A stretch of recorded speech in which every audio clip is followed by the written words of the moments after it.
Massachusetts, was a resident, then a chief resident at Columbia in New York, before training in pulmonary critical care at the University of Colorado.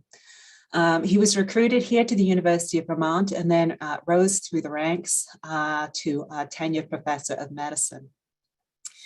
And the thing about Dr. Kaminsky is that in an age where we say it is completely impossible to be the triple threat, to excel in education, research, and as a clinician, Dr. Kaminsky excels in all areas.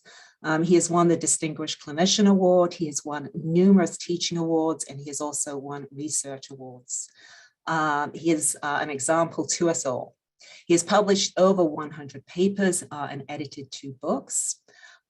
Internationally, what he is really best known for is his work in pulmonary physiology. And this last year, he was actually awarded the Robert Crapo Award for Lifetime Achievement by the American Thoracic Society. He is a true leader in this area. He set guidelines for interpretation of pulmonary function tests. He has helped set up guidelines for accreditation of pulmonary function testing labs in this country. But what he's been doing more recently is very interesting. He has been helping to lead an effort to understand race in the interpretation of lung function tests, which is something we've probably been making erroneous assumptions for years. So I am really looking forward to hearing this talk, Dr. Kaminsky. Thank you. Thank you so much, Anne, for that really amazing introduction. I appreciate that very much. I'm going to share my slides with you now. And Ben, just give me a thumbs up if you can see that okay. Great. Again, thank you so much for having me present today at Grand Rounds. I actually volunteered to do this because, as Anne said, this is something that I've become much more dedicated to and interested in over the years, trying to understand the role of race in lung function interpretation. And it got to the point where I felt like I needed to speak out and share with you what I've learned. And it's a great honor to be doing it this week during Martin Luther King Day. So I'm really appreciative of that. I have just a few disclosures that do not impact on my talk today. So the outline of my presentation revolves around 3 questions. Number 1, how do we measure and define normal lung function? I'll give you a brief reminder of that. Number 2, how has race been incorporated into lung function interpretation, and how has this been done previously, the old view, and how are we trying to do it now, the modern view? And finally, what are the clinical implications of including race in lung function interpretation? That's the most important point. So, of course, I'm a pulmonologist and I'm biased, but I think the lung is the most amazing organ in the body. It sits there accepting the entire cardiac output throughout life. It occupies a gas exchange surface area of half a tennis court, all compacted into our chest. So how on earth are we going to measure its function? It turns out the key measurement, the one that's been the most robust over the years, is simply measuring the forced vital capacity. One takes in a great deep breath and blows all the air out that you can, and this is time. So on the x-axis, we have the time. On the y-axis, the volume exhaled. The forced vital capacity, or FVC, is the total amount of air that came out, and the amount that came out in the first second is called the FEV1, the forced expiratory volume in 1 second.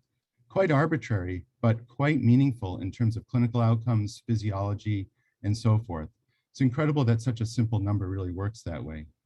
And sometimes we display the data as a flow volume loop that you've probably seen on many reports, where expiratory flow is on the y-axis in the positive direction, inspiratory flow on the negative direction, and the volume that's inspired or expired is on the x-axis. So in this flow volume loop, the person is starting here with an empty lung at residual volume. They take a great deep breath in to total lung capacity. They blast the air out, and as they empty their lung, the forced vital capacity comes out as the volume, and the FEV1 occurs somewhere around here, about 3/4 of the way down. And that's what we measure in the lab, FEV1 and FVC, plus some other measurements. And here's just a brief video to show you what actually takes place. And then just breathe normally. I just want to make sure there's a good, nice, steady baseline. Just breathe normally. Just continue to breathe normal. And on your next breath, take a big, deep breath in, big and deep as you can, and then blast it. Blow hard, keep going, keep going, keep going, keep going, keep going, keep going, keep going, keep going, keep going, keep squeezing, keep going, big breath back in. Big and deep, big and deep, big and deep. And relax, take a break. You can take that out. You can take the nose clips off in between if you want. I think you can see by the patient's reaction, it's a hard test. She had to catch her breath after the test. And the point of this, point of me showing you this is a lot of people don't understand what spirometry is all about. It really takes a great effort on the part of the patient. It takes great coaching on the part of the technologist, as you saw here. And of course, the equipment has to be meticulously calibrated and maintained because these sensors are extremely sensitive to pressure, to volume, to barometric pressure, to temperature, and so forth. So a lot goes into developing a reliable measurement. And then just Now, how do we figure out what is normal? Well, we all know when we look at EPIC at our CBC or chemistry profiles, we get a range of normal, and we look at our patient's value when we compare it to the range. And for the most part, these ranges are steady for babies, children, adults, people of all different color, all different shapes, all different sizes. A hemoglobin is pretty much a hemoglobin with some slight variations. The same goes for some of the liver function tests and so forth. But in lung functions, the situation is quite different. So the normal values typically are chosen based on a bell-shaped distribution among healthy people. For example, in the case of hemoglobin here, you have a number of healthy people.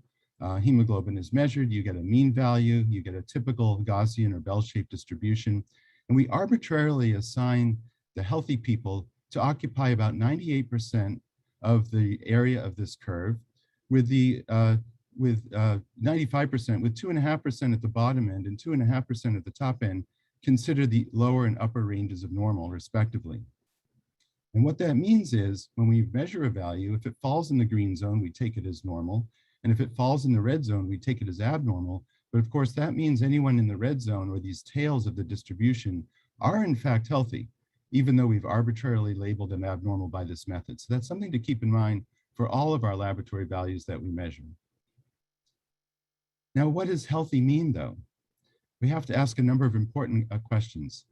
How do we account for all aspects of health, not just the person that day, how well their breathing is, what their blood pressure is, and so forth, but a lot of environmental factors too. Are they living in a healthy environment, for example? Should we be defining health at just one point in time like we do for these measurements? Or in fact, considering things longitudinally over a period of time? For example, as I'll show you, lung health really is something that's predetermined at birth and in childhood, whereas we really measure lung health across the lifespan. Shouldn't healthy also include characteristics that are associated with good outcomes? For example, quality of life. So just because you have a normal hemoglobin doesn't mean you necessarily have other health issues going on. The same goes for the lung. And then finally, any reference population is arbitrarily chosen, and is it representative of all healthy people? We have to keep that in mind too. So how we define normal and how we define healthy are two slightly different things. Now for the lung, we typically define the lower limit not at the 2.5 percentile, but at the 5th percentile, because for most lung values, we're interested in them being normal in the sense of being above a lower limit rather than being too high. There are some exceptions to that, but for spirometry in particular, we just care that the patient's numbers are above the lower limit of normal, which in this case is arbitrarily defined as the 5th percentile, which occurs at 1.64 standard deviations below the mean, or a z-score of minus 1.64. We're the only country in the world that's not consistently using z-scores for lung function measurement. As the House staff knows, I've been trying to promote this, as our fellows know, and so I want everyone to be familiar with it today. And here's a typical report that you'll see from our lab here at UVM Medical Center. We've got the forced vital capacity, the FEV1 listed here, the actual value that's measured, the lower limit, which is the 5th percentile, the z-score based on that lower limit, and the percentage of the predicted value here. And this is what you'll find in our own lab.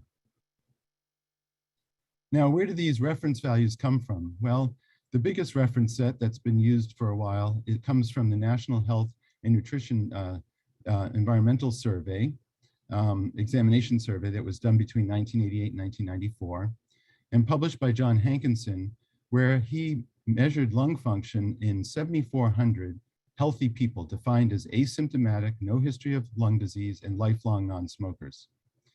And then he followed standard guidelines for testing and quality control in terms of the methodology and the equipment.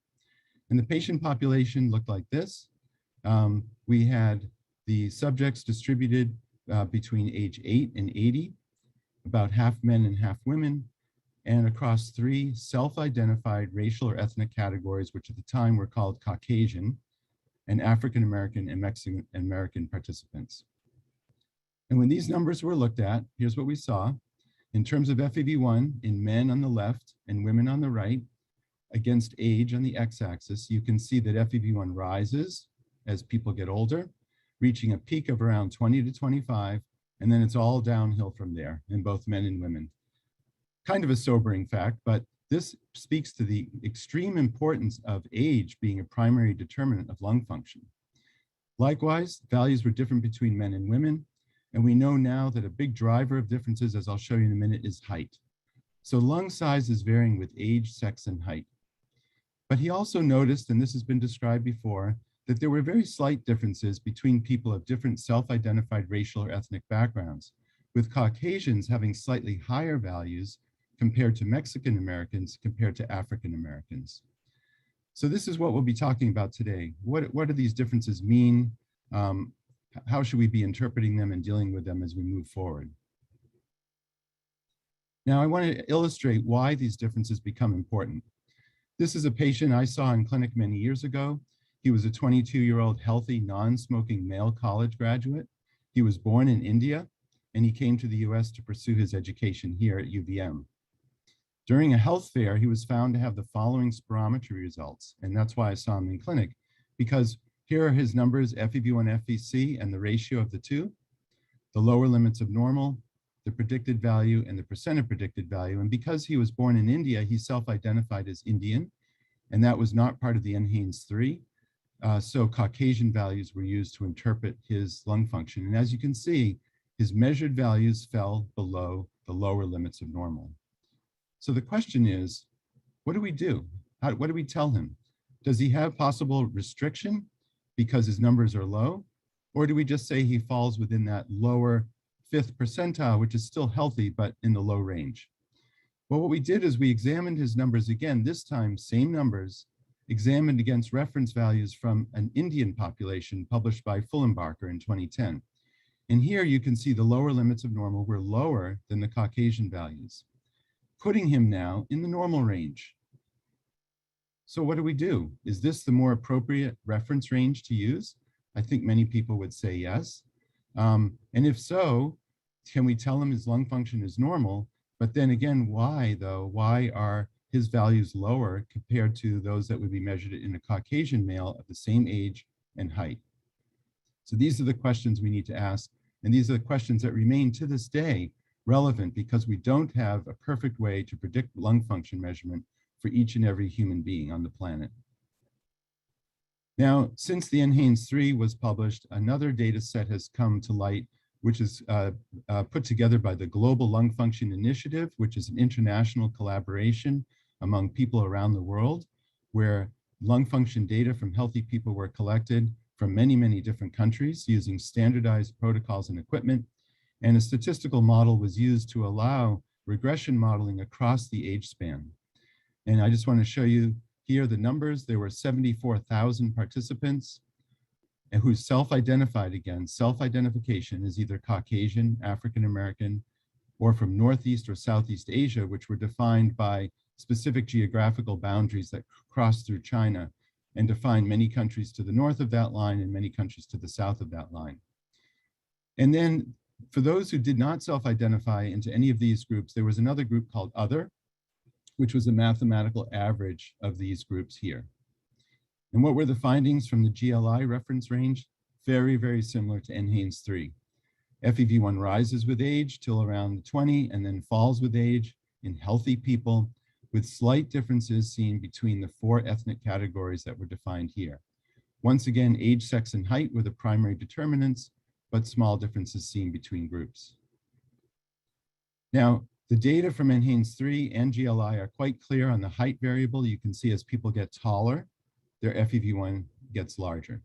And this is across people of different backgrounds. And if you select one group, for example, in this case, 28,000 white women, and we look at their FEV1 across age, we see a large distribution. And we know now that height is explaining about 50% of this variability within a specific population of people. So age, sex, and height remain the primary determinants of lung function. Now, it turns out that we use height as a way to measure someone's body physique, but this is not necessarily the most accurate way. And it turns out, since the lung sits within the thorax, sitting height is a more accurate measure of height rather than total standing height. And one way this can be assessed is looking at what's called the Cormick index, which is the ratio of sitting to standing height. And here's a picture of a person having their sitting height measured. You have to be sitting with the legs in a specific position, the knees at 90 degrees, the back at 90 degrees, and the head straight. One study done by Suki Lum from United Kingdom saw that the Cormick index varied across children of different ethnic backgrounds, white, black, South Asian. And interestingly enough, the FEV1 varied in the same direction and in the same pattern when that was measured concomitantly during the study. So height as measured by this sitting height seems to be the key driving factor to the height variable here when we're considering what determines lung function. I've been lucky enough to be involved with some of the members of the GLI group doing a study currently that's underway. And what we're looking at is the influence of sitting height among the NHANES 3 data. What we've plotted here, and these data are not yet published, is the people who identified as white in NHANES 3, black, and Mexican American. We're looking at their ethnic specific reference values here in the light gray, and you can see that the means fall exactly at an FEV1 z-score of 0, as they should. And then we're looking at how standing height, or using standing plus sitting height, changes these reference values. And you can see that standing height in dark gray sits off of the 0 line more than standing plus sitting plus Cormick height, Cormick index, which sits much closer in most cases to the 0, suggesting that indeed the sitting height and incorporating it somehow is a better way to figure out someone's lung function without having to specify their ethnic background. So I want to pause here. A few years ago, I was teaching respiratory physiology to the first-year medical student class, and I explained how lung size varies with age, sex, and height, and I said race, because I was trying to explain these slight differences I've just shown you. And one of the medical students, a woman of color, raised her hand and said to me, I don't get it, why is that so? And I explained what I thought was the main explanation, which is that the sitting height varies among people of different ethnic backgrounds, as I showed you from that study in children. And she said to me, I don't think that's right. I think there's more to it than that. And I didn't know what to say, to be honest. And I have to give her credit, because since then, I've been thinking much harder about what all of this means. And I like to think that I know that I've learned something from her that's lasted with me to this day. So I certainly thank her for pushing me intellectually in that direction. Now, the variables that have not been examined were nicely categorized by a woman named Lundy Brown. Lundy is a cultural anthropologist at Brown University who has published a very important book on spirometry and race, which I'll get to in a moment. But before that book came out, she published this paper in the European Respiratory Journal, where she examined the literature in terms of lung function measurements to try to see how often race or ethnicity were actually defined, and then how often variables other than anthropomorphic features were examined. And she found, if you look at these bar graphs, inherent features were in dark, anthropometric features were in darker gray. These explain some of the variation in lung function over the years, but overall, on average, 94% of these papers failed to examine socioeconomic and other factors. So she made the point that we need to do better, and we need to form an international workshop to really examine this. And I'll jump ahead to what will be ultimately my last slide. We have formed that workshop now, and it has met once, and it's underway in terms of developing our recommendations. So what are some of these anthropomorphic features? First, I want to make sure we follow her guidelines and actually define race and ethnicity. I first went to Merriam-Webster and found these definitions, which I thought were reasonable and simple. Race, any one of the groups of humans that are often divided into categories based on physical traits, which are regarded as common among people of shared ancestry. And ethnicity of or relating to large groups of people classified according to common racial, national, religious, cultural background. That seems to make a lot of sense. National Geographic had a nice piece on race and ethnicity in 2019, where they gave this definition: race is usually associated with biology and linked with physical characteristics like skin color and hair texture. And ethnicity is linked with cultural expression and identification. Both are social constructs, things that we've developed in our thinking based on our everyday living, not just based on biology. And so with that in mind, I went into the literature a bit deeper and came across the writings of Clarence Gravely. Now, Dr. Gravely is also a cultural anthropologist. He's at the University of Florida.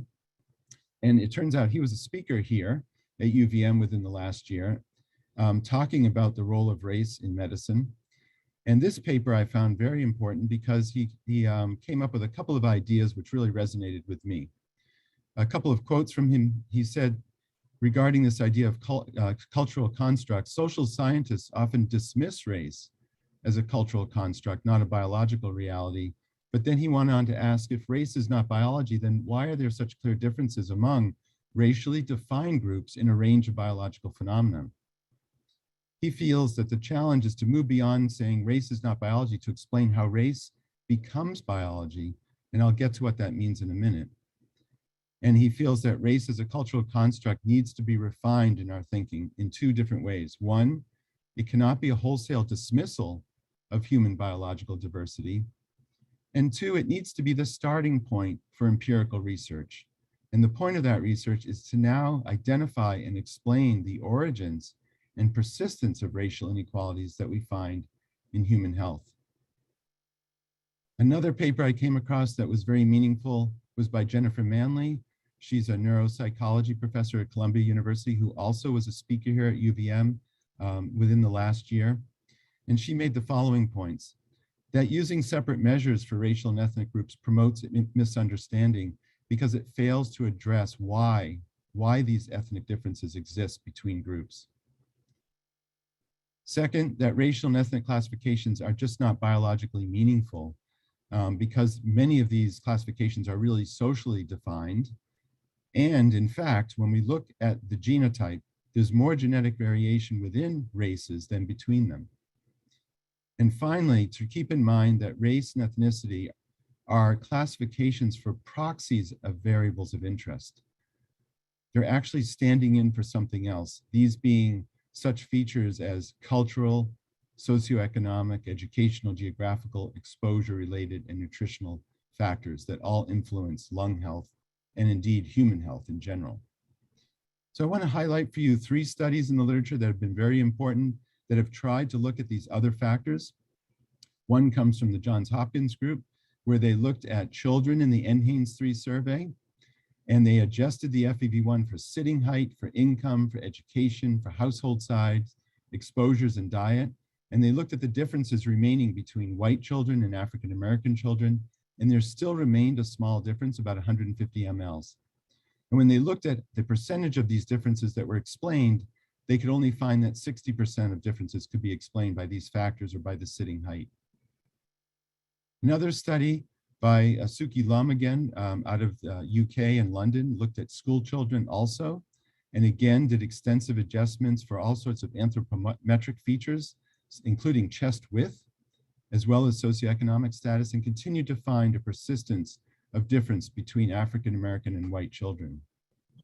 And finally, a study that just came out in our Thoracic Society journal, literally this month, looked at a data set from the Spiromics study. The Spiromics study is a study of ever smokers who are at risk for COPD.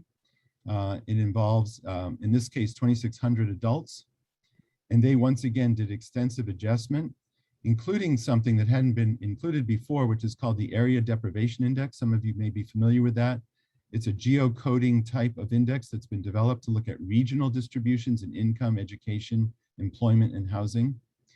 And then they also came up with their own Adversity Opportunity Index, not yet validated, where they did the same kind of analysis, but this time on an individual level, adjusting again for income, education, exposures, and nutrition. Once again, a persistent but small difference was found between African-American and white self-identified individuals. So then came out the 1619 Project in the New York Times. Many of you probably remember this in August of 2019. And there was a chapter in there on how physical racial differences were used to justify slavery and are still believed by doctors today. And I got quite upset when I read this, and I delved into it deeper. And here's where Lundy Brown's book was talked about. She wrote a book called Breathing Race into the Machine. And she pointed out that most commercially available spirometers today have a so-called race correction built into their software, and that medical students and physicians are still taught this as scientific fact and standard practice. And I have to say, I read this and was upset and angry at the same time, because that's not what I was taught. Since 2012, the GLI has told us not to use race corrections anymore, but she is correct that this still exists in the software in many older machines and still taught, unfortunately, in the curriculum of many medical schools. I did write a letter to the New York Times expressing this frustration. It did not get accepted, but in writing that letter, I was in touch with colleagues around the country, and we ultimately put together a perspective piece that just got published in Chest, where we tried to explain some of the more nuanced and contextual features of this issue of race and lung function. It's not so simple as simply a race correction or not, but there's a lot that goes into it, which I'm now going to explain, hopefully for the remainder of this talk to you. But if you're interested in reading more about this, I do point you to our paper, because I feel like we tried to do a good job synthesizing these different ideas. Now, the history of lung function testing is unfortunately very sad, because it helped to endorse slavery. John Hutchinson is considered the father of the spirometer. In the 1800s, he was a physician in London who first defined the vital capacity and in fact noted that it varied with height and among different populations. But then Sam Cartwright, who was a physician, actually used the spirometer to justify slavery on the basis that Blacks had lower lung volumes than whites, and that therefore physical labor was good for them. And Thomas Jefferson had actually made this observation of the difference in lung size even before Dr. Cartwright. Benjamin Gould, a little bit later during the Civil War, noticed the same type of differences among Black Union soldiers compared to white Union soldiers. And Fred Hoffman was a statistician who came along and then said, well, because these lower lung volumes are seen in Blacks, Blacks must be less fit than white. And he used this to justify various differences in the way life insurance was given out to people at the time. Over the ensuing decades, different populations were measured in terms of their lung function, all using different procedures and equipment. But NHANES 3 came along in 1999, and then the GLI in 2012, which tried to standardize some of these measurements and ultimately derive more reliable values.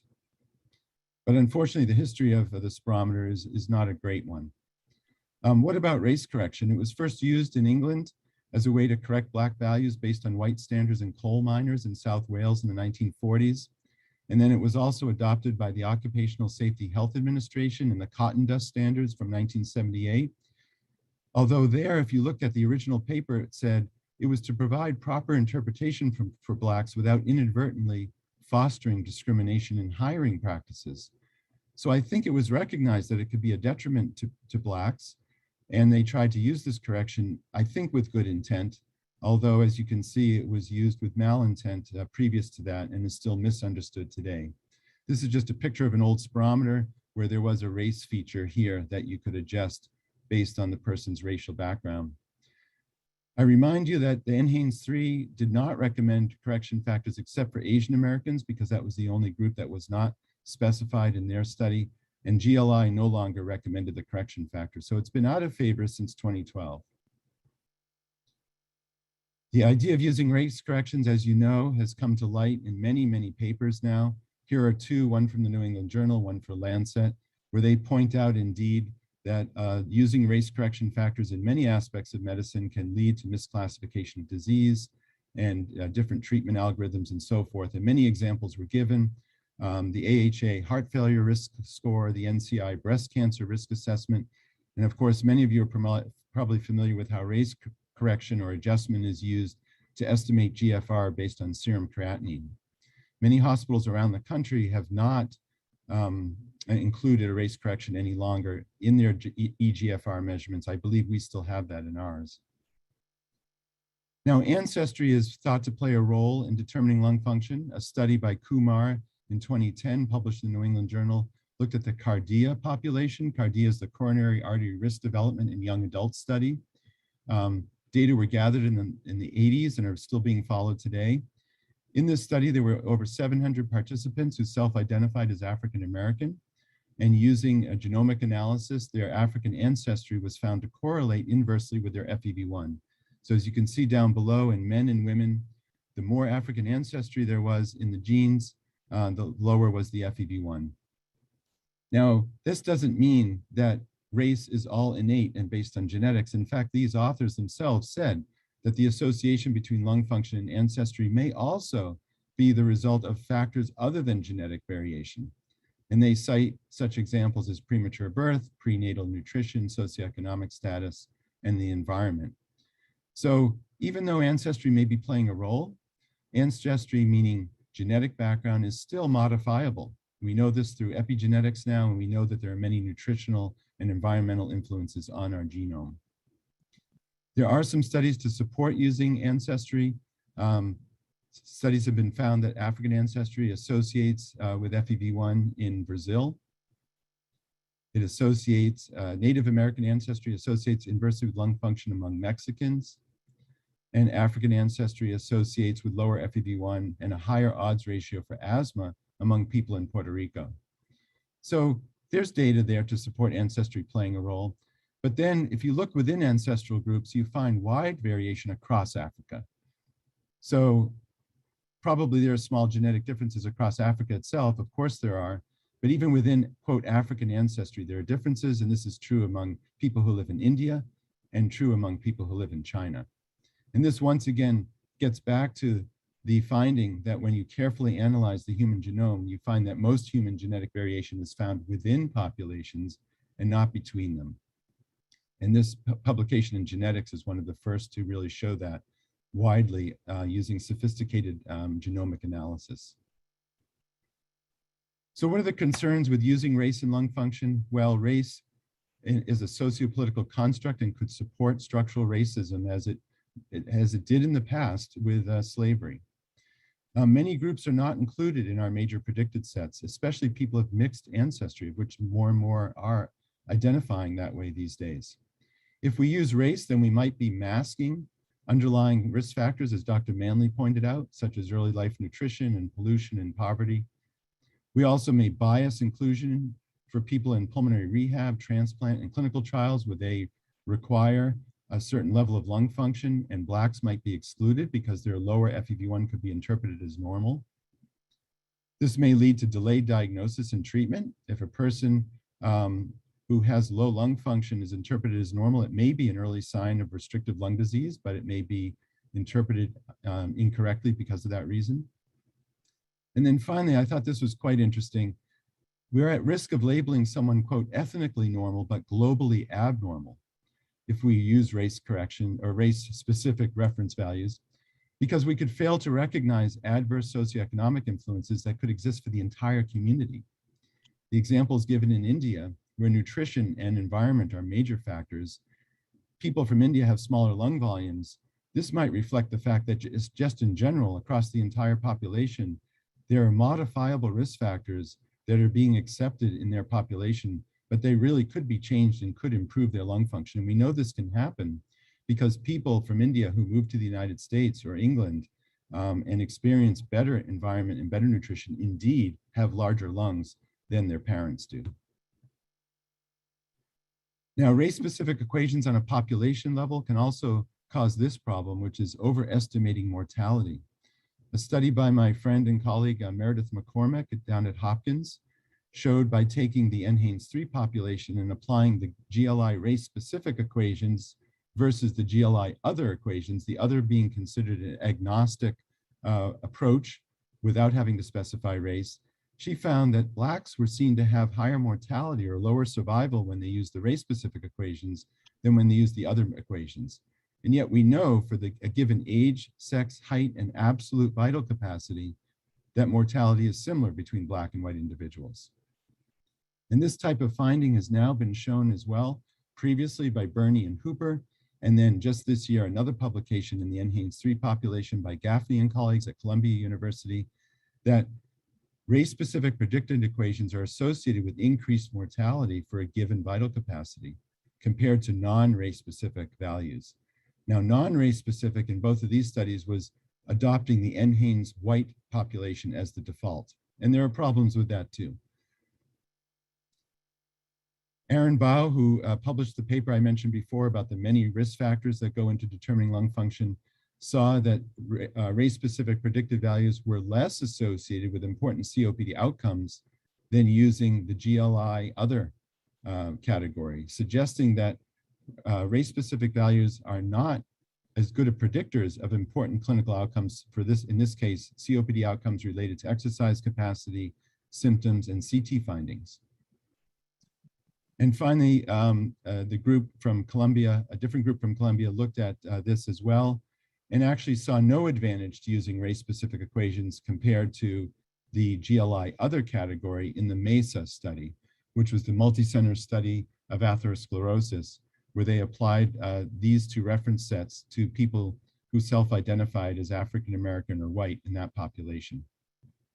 So on a population level, there seems to be no specific benefit to using race-specific. In fact, it may be incorrect.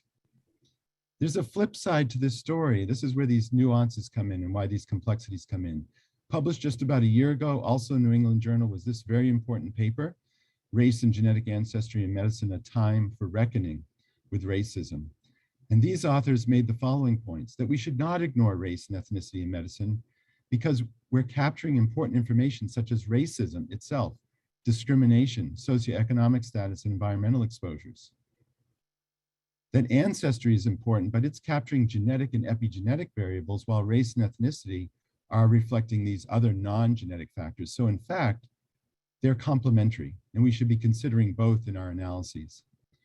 In fact, they also basically concluded that we need to use race ethnic categories, at least for the moment, so we can better address and eliminate health inequities, at least until better things come along. And I want to show you what some of these ideas are. If we don't use race correction, we may overdiagnose people near the lower limit of normal. So for example, Black individuals who have a low FEV1 but no clinical disease could be interpreted as abnormal, like the student from India I mentioned before. And this can result in lots of unnecessary testing and anxiety and therapy. People in this category could be ineligible for certain occupations like firefighting or commercial diving, and certain therapies might be withheld, such as chemotherapy or surgical resection, bone marrow transplant. We could be missing important influencing factors for which race is a proxy, as mentioned by Dr. Manley. And some of these factors were outlined in this study here in Austria, where they looked at over 11,000 residents and looked at the number of factors that are known to modify lung function on the x-axis versus the prevalence of low lung function on the y-axis. And of course, the prevalence goes up markedly as more and more factors are involved. And these include age, education, diet, and so forth. These are modifiable, many of them, and that's important because we now understand lung health as shown in the following graph. Here's a healthy person in green who has a rise in lung function with age, peaking around age 20 and then falling off gradually with age. Some people are lucky and start off higher, reach a higher peak, and have the same fall off with age, but overall have a higher lung capacity. Some start off lower, however. They might have a normal trajectory, but because they're starting off low, they always have low lung function throughout life. And then those who smoke may follow these trajectories, or those who have lung disease where they have accelerated loss of lung function.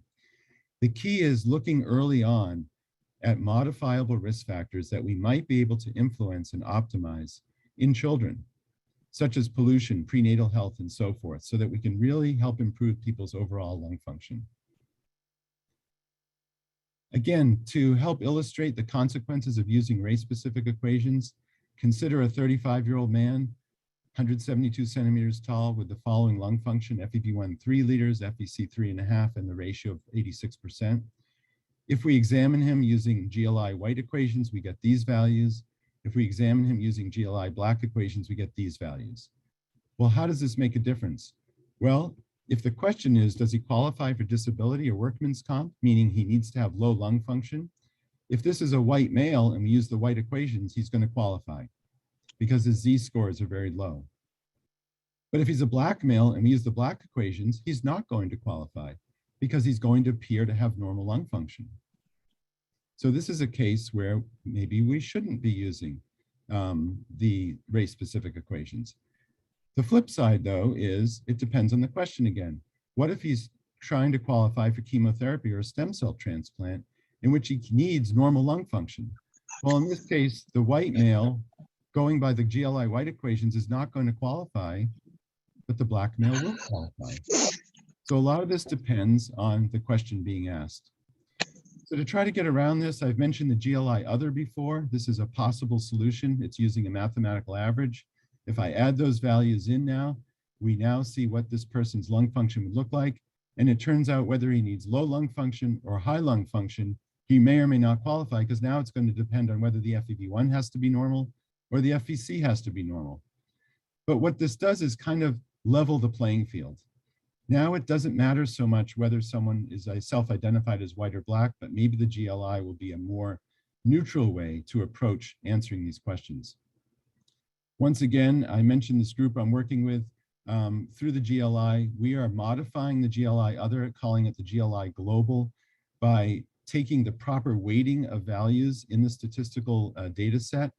And we're finding that the GLI global, shown in black here, darker gray, sits closer to 0 than the GLI other, looking at 3 different categories, suggesting that modifying this statistically to be more representative of everybody across the board might be a better way to go than the traditional GLI other alone. So we'll be proposing this as at least an interim solution to this problem. So what do?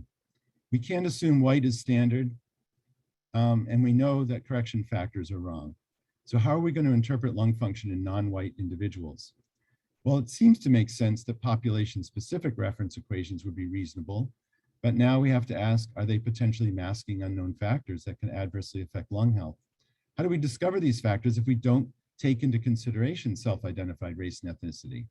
GLI other might work, but it seems that in general, these race-specific equations might be more appropriate to use to evaluate individuals, but less appropriate to use at the population level.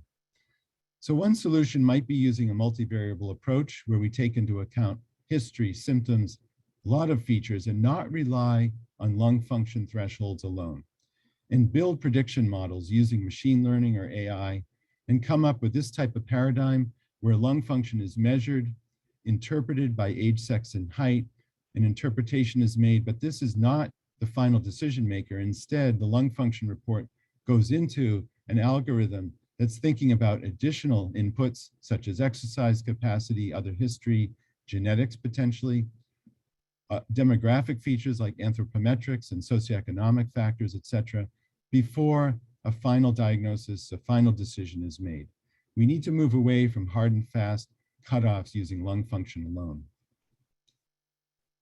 The old view still persists out there, unfortunately. I found this quote in a Doc Matter chat that just came up a month ago from the American Thoracic Society. This anonymous physician said, "I don't know why race correction is even a topic of debate. Time and again, the data shows us that there are physiological differences in lung function between groups. Sure, reference values are not perfect, but they become even less precise if we don't account for race. By not accounting for race ethnicity, we further marginalize those we're trying to protect." I want to give people a benefit of the doubt. I think intention was good here, but he's wrong that race corrections should be used any longer. A modern view, I suggest, is that we accept that age, sex, and height are the primary determinants, that there are differences in people despite extensive statistical regression models trying to account for socioeconomic factors. We don't know what these differences mean. They could be related to genetics and ancestry, and we know they're also related to many, many other features, many of which we're probably not accounting for. There are reasonable arguments both for and against using race and ethnicity in our reference equations, but we should no longer be using correction factors. Moving forward, this GLI other may be a temporary solution, but again, I think it's more important to think about how to get away from hard and fast cutoffs of lung function to determine disability, disease categorization, and so forth. the same time, we need to keep in mind race so that we can understand underlying determinants of health and reduce health disparities. And as I mentioned at the beginning, a large international workshop was formed, being led by Neera Bhatka from UCSF and Christian Beam from University of Arizona. I'm lucky enough to be part of this group, and we have representation from all over the world, people of color, people of all different expertise within the lung function field, and we hope to come up with some recommendations and ideas about how to move forward in this area. With that, I'll finish, and I want to thank you again so much for your attention, for allowing me to share this with you today, and we have time for questions and discussion. Thank you so much. Thank you, Dr. Kaminsky. That was excellent. We had some praise by Dr. Enigmo in the chat, and we also have a question from Dr. Raymond. I'm happy to read it for you. Okay. She says, I wonder if level of exercise and physical activity during the early childhood when one's lungs are still developing could also play a role. I think that's true. Lung growth takes place all the way up till age, alveolar growth until 18 to 20, and maximal lung growth somewhere around age 20 to 22. And there's no doubt that exercise, as well as all the good features that go along with exercise, presumably nutrition, stress reduction, and so forth, can affect lung growth. So I think that is an important factor. And then Dr. Dixon has her hand raised. I'll give you the floor. Yeah, thank you. David, that was a tremendous talk. I learned a huge amount. I was wondering, in some of those studies that were looking at multivariate regression and finding it only explained about 60% of variability in lung function, did they include sort of time of birth? You know, I'm thinking about prematurity. We understand now prematurity is a huge risk factor for low lung function. And I just wonder if that would be a data point that would be available. And I think that might go beyond just adjusting for socioeconomic status. That's an excellent point. And in those studies I showed you, they did not account for that. However, prenatal health is something that people are looking at more and more, which kind of goes along with that. And as you know, I didn't mention this, but Anne, you and I and Charlie Irvin and others are involved in a new initiative through NIH and the American Lung Association called the Lung Health Cohort. And we'll be recruiting 4,000 healthy young people between 25 and 35 across the country, and follow them longitudinally with time to see what factors influence their lung health. And one of the things we'll be measuring and determining, one thing we'll be determining when they are recruited is what their prenatal health was like, and what their birth history was like as well. So it gets to that point. Thank you, Anne. Dr. Kaminsky, another question from Ali, one of our residents. Are there studies specifically trying to connect genetic alleles to FEV versus other specific genetic markers? Yes, there are. And I didn't have time to show you that, but there are a few GWAS studies now out there that are showing very specific SNPs and other allelic variations that are associated with lung function. And as you might expect, many of these are associated with growth hormones, structural features of biology, and so forth. So we are starting to understand at a more specific level how genes are influencing lung health.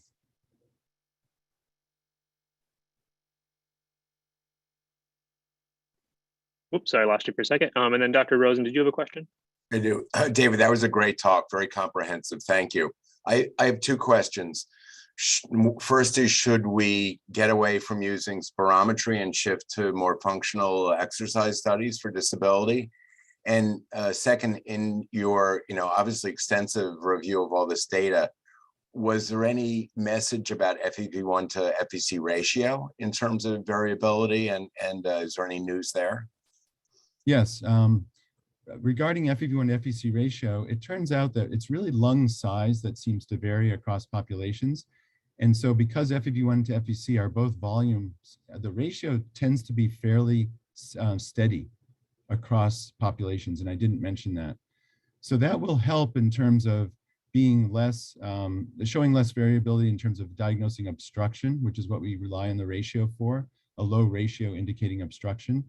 But it won't really help us as far as restriction or other specific types of lung diseases.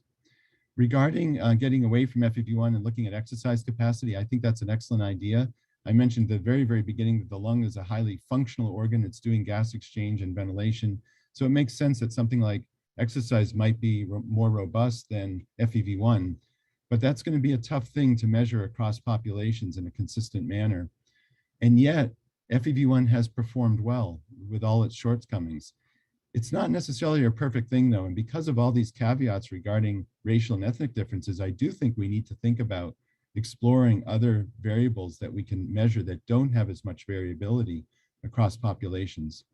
But for the moment, we're stuck with FEV1, and I think we can do a little better in terms of just our overall context and the way in which we think about it and how it should play into making diagnoses. Great. And another question in the chat, Dr. Kaminsky from Dr. Haggerty. She says, excellent presentation. Her question is, what is the intersection between your presentation and accounting for race and ethnicity to better understand social determinants of health in overcoming reversible risk factors, offering equitable care, and addressing systemic racism in healthcare? Well, that's a big question, an excellent question. I think that this is just but one example of all of those things you mentioned. We're finally understanding better how to think about how race and ethnicity affects lung function. And I think we need to do that in all aspects of medicine. I mentioned estimated GFR is one small area in nephrology that has been very well described currently. And there's a big workshop underway to help define how to use race ethnicity in that field. But it goes with, again, read some of these articles that I showed you. There are many, many examples given across the spectrum of medicine where social determinants of health are playing a role in human health, where racism and structural racism are likely influencing many of these determinants. And we need to understand them better if we're ever going to make inroads in that area. Thank you for that question. We're all caught up on the chat. Any other questions for Dr. Kaminsky? I just noticed Mary Cushman made the comment about, it's true, we don't have data on birth characteristics usually in big epi studies, and that's true. That's an inherent limitation. One approach that has been described in lung health is to consider measuring everyone's spirometry at peak lung health at age 18 or 20 or 22, everyone. Like you would measure someone's vital signs or blood pressure, and then track those over time and use each individual as their own control, so to speak, to determine whether they're following a healthy trajectory or not. But that doesn't address your question specifically, but at least it gets to another strategy to try to understand at the individual level someone's health characteristics. Yeah, thanks, David. It's such a difficult question. You know, trying to get at early origins of disease is so hard. I mean, how many of you know what your birth weight was, or if you came exactly on time? You know, I couldn't tell you any of that. I think I was born at 8 in the morning, but that's about all I remember. And, you know, once you're enrolled in these studies and you're older and maybe your parents have passed away or whatever, that information kind of gets lost. Yeah. So, and especially if you have adverse social determinants, because you may not be even connected with your parents or what have you. This is such a great talk. I found it really inspiring as a person who kind of works in racial disparities in disease. I just really enjoyed it. Thank you so much. Thanks, Mary. By the way, my mother swears I was born during rush hour on the Mass Ave bridge. I noticed Virginia has asked an important question. I'll just read it, Ben. Is that okay? She also has her hand raised. I don't know if she wants to comment further first. That's even better. Oh, thank you. Firstly, it takes me a long time to type anything. So I wanted to thank you so much for your very thorough description of this and the issues that have come up. Of course, I'll just prelude what I'm going to say by this one statement. The only reason race was ever used in any of these ways of looking at groups of people differently biologically was because of this underlying assumption that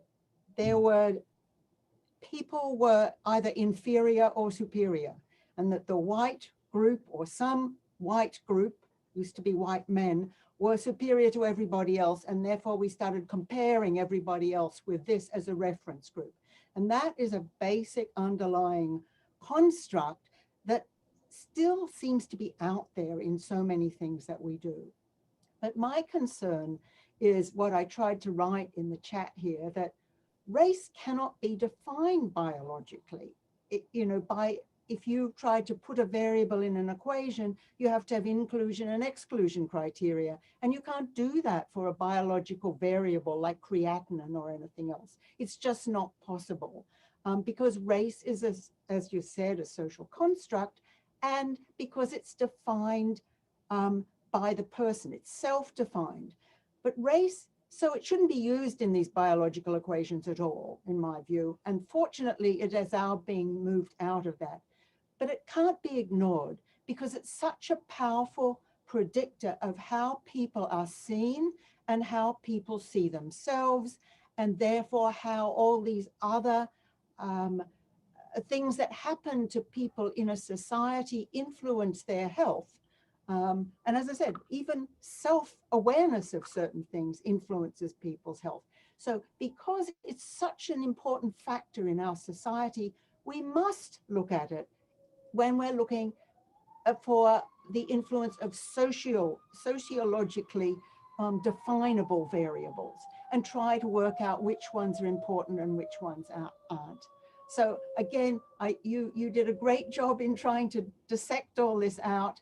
And I thank you again, and for bringing up this incredibly important topic, and for your conclusions, and for the work that you're going to continue to do to make this better for our patients. Thank you, Virginia. You hit all the high points. If people haven't read that last New England Journal paper, that sort of describes, I think, what you're trying to get at, which is that we can't define race in any specific way. We're asking people to self-identify, which itself is fine, but problematic and scientifically. But at the same time, we can't ignore race if we're trying to understand these social determinants that are so important out there. All right.